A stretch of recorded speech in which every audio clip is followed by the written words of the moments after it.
Sean Connaughton, he's the big dog. He's the El Presidente. He runs the thing. This breaking, though, before we get into some of Sean's issues, Bill Bowling on the air saying that if Pete Snyder gets in the lieutenant governor's race, that he will win and be the nominee. Snyder, no word from him. I did ask him about it, if he was considering it, and he said no, that he was focused on the Gillespie campaign. But Bill Bowling said he gets in, he wins. Chris Saxman said if he gets in, he wins. So now I got two pretty formidable people saying if he gets in, he wins. I say if he gets in, he wins. But what does Sean Connaughton say? Well, this is it's going to be an interesting year. Actually, having a lot of conversations generally in Richmond about what may happen in some of these statewide races. And I think, as we always have seen in Virginia, we're normally counter-cyclical because it's sort of the first opportunity for voters to vote their approval or disapproval about what's happening in Washington. That's sort of a normal cycle. I think this year, though, is going to drive a lot. This is going to be, maybe it's going to be more important, that kind of sentiment, because of what's happening in Washington with President Trump and Congress. I think you look and see what happens there. 6 months from now, we may be looking at, which is when the primary will occur, completely different sentiment, whether within the partisans in the party or in the general election in November. So got a lot of people running, got some great people running for governor, lieutenant governor, for attorney general. I think it's right now it's sort of hard to predict where things are going to be and where they're going to be in 6 months. That's right. Very unpredictable, Sean. No one knows. Although we got some interesting races. Virginia, I think, is going to be a toss-up state, perhaps, for 2017, depending how things turn out. Let's get to Obamacare and repeal, replace, repeal, not replace, replace, not repeal, whatever they're trying to do. Something's going to get done. How does it affect Virginia hospitals, how this plays out, Sean? Yeah, and this gets into, it's interesting. I've been up personally, met with almost our entire congressional delegation, Senators Warner and Kane, and all the members of the House, as well as people in the various staffs of the various committees. The question is right now is, just such uncertainty. We don't know what the plan is. And the problem isn't that there aren't plans and that there aren't concepts that they have for the replacement part.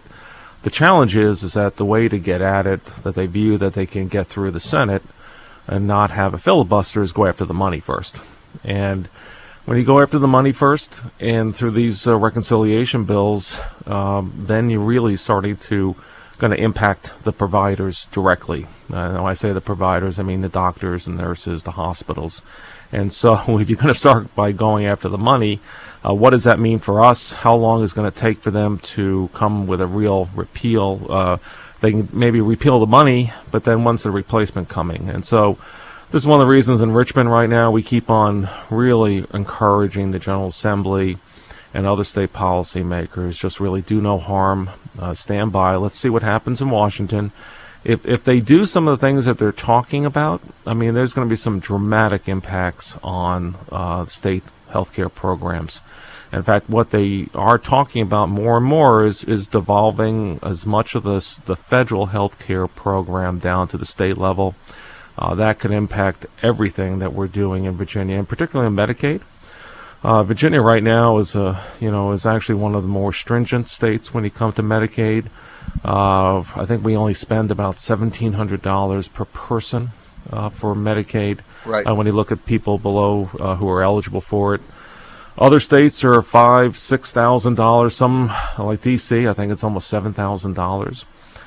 If they turn them into block grants, we want to make sure that obviously Virginia that we're not, I'm going to say, penalized for having a very frugal and a very strong, fiscally sound program, while other states could potentially, if you just block granted what we're doing today, you'd end up potentially leaving Virginia constantly in this hole when it comes to money. So we're just sort of working up there. We're trying to, and hopefully this weekend or this week, the House and the Senate Republicans, President Trump, and some of the other leaders are all meeting up in Philadelphia.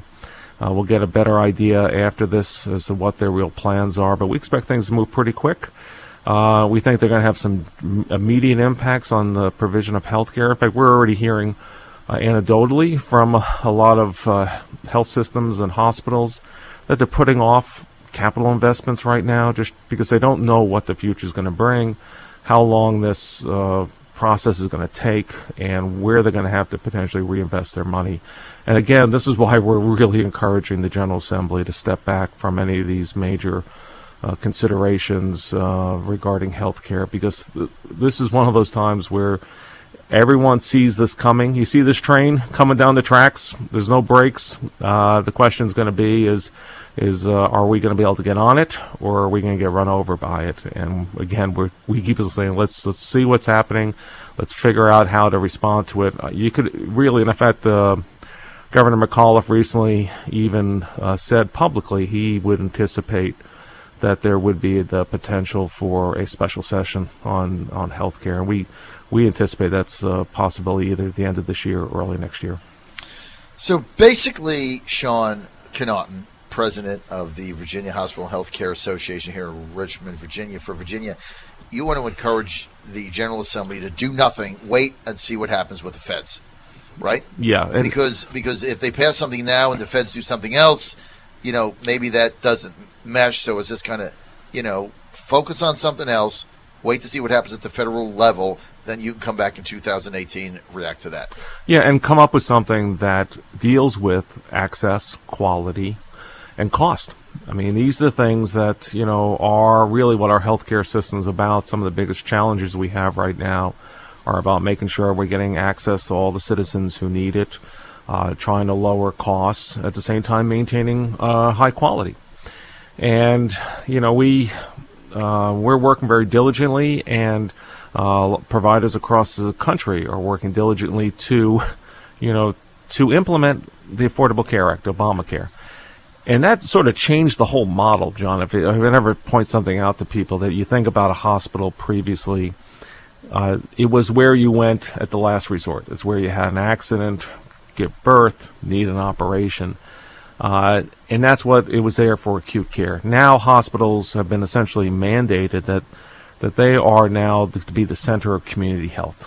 And that means providing more primary care. It's providing essentially cradle to grave sorts of services.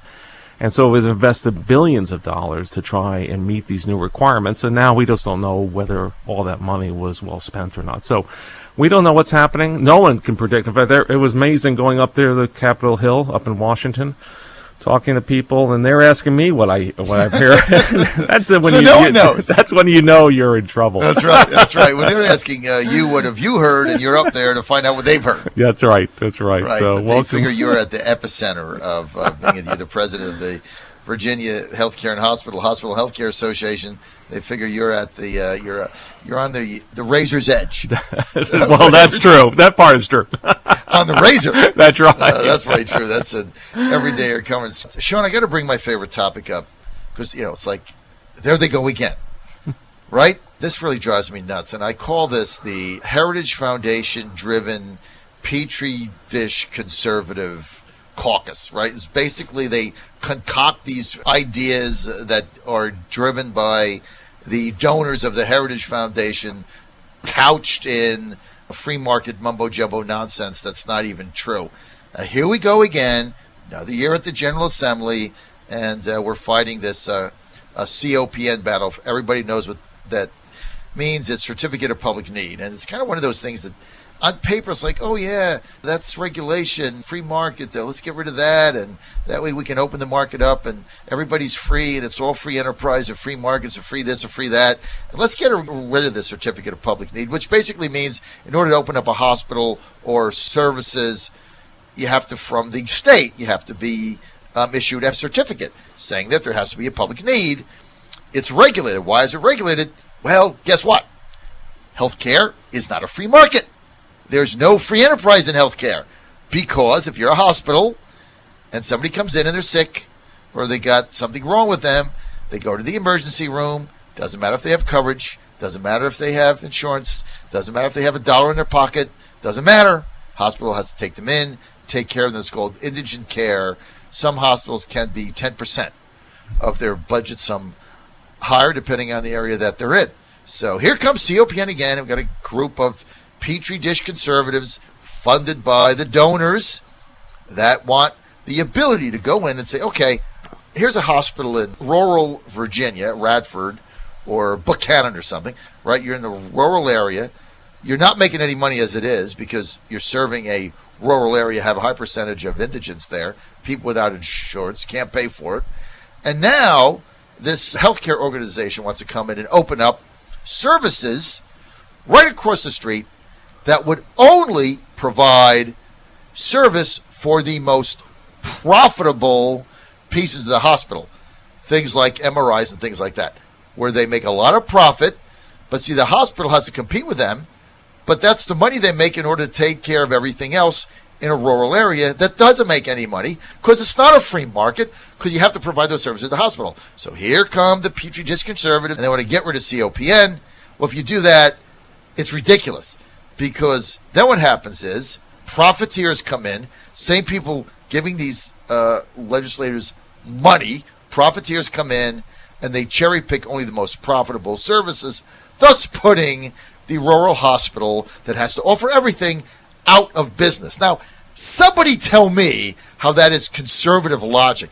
That is just nonsense. And what drives me, Sean, crazy is the arguments I hear. Free market, all these buzzwords, free market, free enterprise, end government regulation, free the people, free this, free that, when all they're doing is giving money to profiteers, and then they say, well, there'll be a rural carve-out.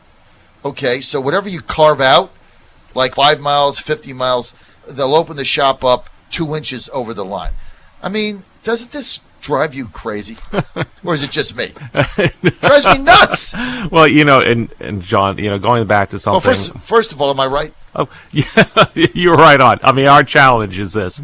I mean, people, I don't think, understand that right now the average hospital payer mix is about 60% Medicaid and Medicare. The government is only paying 74 cents on the dollar for services delivered. All right, this is not a subsidy. If somebody comes in, they have Medicaid, and we provide $1 of service, we only get 74 cents for that dollar. If a Medicare patient comes in, they end up, we only getting reimbursed for 88, 89 cents on the dollar, okay? And then the average in the state across all our health systems is about 7% is free care or bad debt. People just can't pay. So you got 2/3 of your patients who are either provided essentially reduced reimbursed care or free care. And I mean, that's our challenge, is that, when you look at hospitals, not only do you have this payer mix, which is obviously not paying its full load, or at least paying for the cost of the care they get, but then we have to have services that are available 24/7. And so when you end up having an emergency room, you want to make sure if you have an emergency, there's doctors, there's technicians, there's nurses, all their equipment standing by and ready for the moment you have a car accident or somebody gets injured or somebody gets sick. That costs an enormous amount of money, and those services then are essentially being paid for by the overall, portfolio of businesses that you're providing to the patients in the entire system. If you allow people to just come in and, just quote unquote cherry pick that 33% that are commercially insured, who then don't necessarily have to, they don't have to be open 24/7. They don't have to be staffed up for any sort of emergency. Then they're going to end up undermining the fundamental business model for hospitals across this state. And this is why almost 2/3 of the states still have COPN laws. Those states that have actually deregulated, most of them all have very strong public health services out there, public health hospitals. They have Medicaid. Many of them expanded Medicaid. And so there's other avenues to help essentially support the hospitals and health systems in their communities. We don't have all those things in Virginia. And again, you step back, and I just pointed out before, I mean, we're spending $1,800 a person for Medicaid.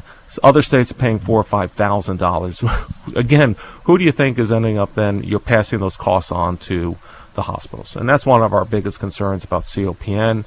I mean, we want to work. We want to make the system better. We think that there are avenues that we can approach to make the system work much better. But to simply deregulate and then not provide any of the financial resources and then still leave us with essentially the payer mix that we have without the financial resources are going to completely undermine hospitals across the state. And the last state, there's a reason why no one has deregulated for 20 years. The last state to deregulate was Pennsylvania. And right after that law went into effect, within 10 years, I think over 50 hospitals have gone out of business. The payer mix for those hospitals essentially went from about 2 or 3% Medicaid up to 10 or 11% Medicaid. And the number of these essentially standalone ambulatory surgery centers and all that just exploded with the numbers out there. It's exactly what we don't want to see happen here in Virginia. In Pennsylvania, they have a lot of public health systems. They've expanded Medicaid. They've done all these other things. We haven't done that in Virginia. That's why we're very, very concerned. And if any of your viewers, we would love to hear from your viewers, have them come on to our website, isupportvirginiahospitals.com. We'd love to get more people involved because the healthcare is not a free market. We all know it's not a free market. And I think it's, when people end up saying that, just look at what we're doing as a government. Look at what all the mandates the governments have placed on hospitals and health systems. And we all understand that none of this is free. And somebody has to pay for it. And right now, it's all being passed on to the providers. Repealing a certificate of public need in a state in a commonwealth like Virginia, where we have so many rural areas, is absolute insanity. And it might benefit a few profiteers in certain areas, and your urban hospitals in big metropolitan areas might be able to survive it. But you go to the rural areas, these hospitals are not going to survive. We already had one close in Virginia. And look, if you live in certain areas now, you want to get to the hospital, you're 45 minutes away, right? Yeah, that's right. Double that. Make it 90 minutes. You have a trauma. You can't find a trauma center. You got to go to Tennessee if you're in deep south West Virginia. That's an hour away. You have head trauma, that hour and a half, that difference, if they close, life or death, right? This is serious stuff. And so, they're going to go in their meetings, and they're going to their committee meetings, and they're going to spout off about free markets and free enterprise and free this and free that and free and it's all it's the market, and it's free enterprise, and it's capitalism, and it's nonsense because they're engaging in a false narrative and an absurd debate. It's almost surreal. It's like, we need to free markets, free enterprise, and it's a surreal debate. It's like Alice in Wonderland with the Mad Hatter. That's what it is. It's the Mad Hatter because they don't operate in an environment with any free enterprise. Kind of reminds me of, remember Alice in Wonderland, Sean, that table with the Mad Hatter where they were having the tea with the rabbit and the mouse? That's what it reminds me of. I'm going to keep fighting it. I know you can't comment on that, Sean, but it really drives me nuts. It's like the Mad Hatter. And John, my issue is this. If it was a free market, then Medicaid and Medicare then pay if we provide $1 service and reimburse us for $1 service. You can't say it's a free market when we provide $1 service and we get 74 cents back or 88 cents back. It's crazy. And 7% of our people for free. No restaurant, no supermarket. You imagine what would happen in our system today if you walked into a supermarket and said, I know that I'm going to buy all this food, but I'm only going to pay 88 cents on the dollar, or I want it for free. And we do that in healthcare, and that's the problem. There is no such thing as a free market in healthcare. Insane. Out of time. This is the John Fredericks Radio Network. Hey, thanks for being with us. We had a lot of fun today at Virginia Hospital and Healthcare Association. I want to thank Sean Connaughton, their big dog. Also want to thank my good friend Julian Walker for setting this up. Brought the bagels, brought the donuts, brought the coffee. He is the man. Not only that, but he brought it at 5:30 in the morning. My hero. We're out of here. I wonder what Trump's already signed.